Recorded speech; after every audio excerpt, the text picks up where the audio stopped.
Today, we're going to dive into a story. It's almost like a modern day fable, really.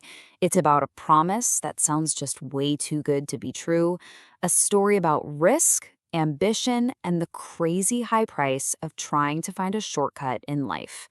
So, picture this. Someone comes up to you and says, "Hey, I can triple your money. Give me one lock, and in just 90 days, I'll give you back three." It's tempting, right? It's the kind of offer that makes you stop and think, wait, what if it actually works? And that thought, that what if, brings us to our first section, the two destinations. Because, you see, every single one of these promises, it always leads somewhere. And, wow, the contrast here is just brutally honest, isn't it? On one side, you've got the dream, fast, easy money. But on the other side, the reality, the actual destination at the end of that road is one of two places, jail or the cemetery. There is no secret third option. This just hits the nail on the head. You're not just risking your money. The second you decide to chase that easy cash, you are literally trading away your freedom.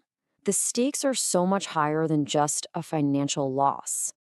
So where does this all come from? It's so easy to blame the con artists or the system, right? But what we're looking at today suggests the real problem is a little closer to home.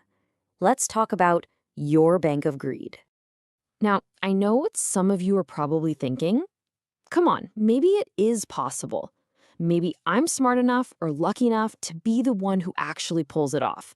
And you know what? That's a totally natural thought. We all want to believe there's a shortcut. And hey, you might even be right. Maybe it is possible. But let's be absolutely 100% clear about something.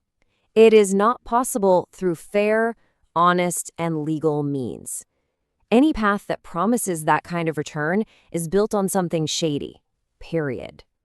And this brings us to this really interesting idea, the bank of greed. It's not a real bank, of course. It's that little voice inside your head, that bottomless pit of wanting more, that just completely clouds your judgment. It's the real engine that drives these foolish decisions.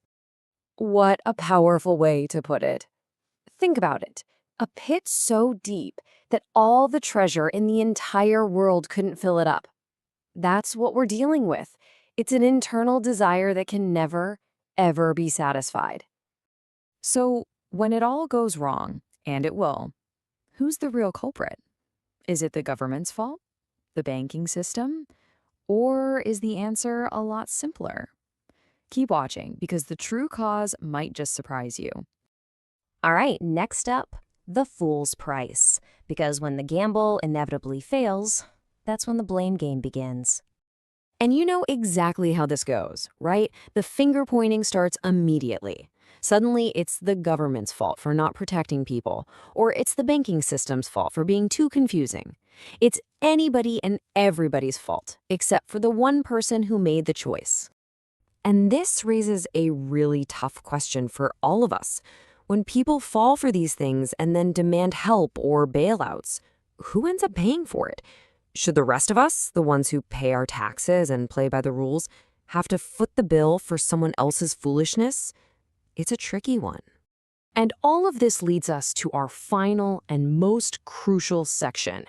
It all boils down to a very simple choice: king or beggar. Let's be real for a second. In that 1 in a billion fantasy where the scheme actually pays off, you'd feel like a king, wouldn't you? You'd feel like you beat the system. You're genius. You're on top of the world. But, and this is the part that happens 99.9% of the time, if it fails, the crash is just as dramatic. One minute, you're dreaming of being a king. The next, you're a beggar. You've lost it all. And here it is. This is the absolute bottom line, the ultimate takeaway. Whether you end up as the king or the beggar, the responsibility for that outcome rests on your shoulders and yours alone. You don't get to take the credit for the win without also owning the loss. And that's our deep dive into the true cost of easy money. A powerful reminder about where responsibility really lies. Thanks so much for your time today. For more knowledge like this, we'd love for you to visit us again at King's Academy. But what are your thoughts on this? Is it always just a case of personal greed, or does the system have a bigger role to play in all this? Let us know what you think down in the comments. We read and reply to all of them.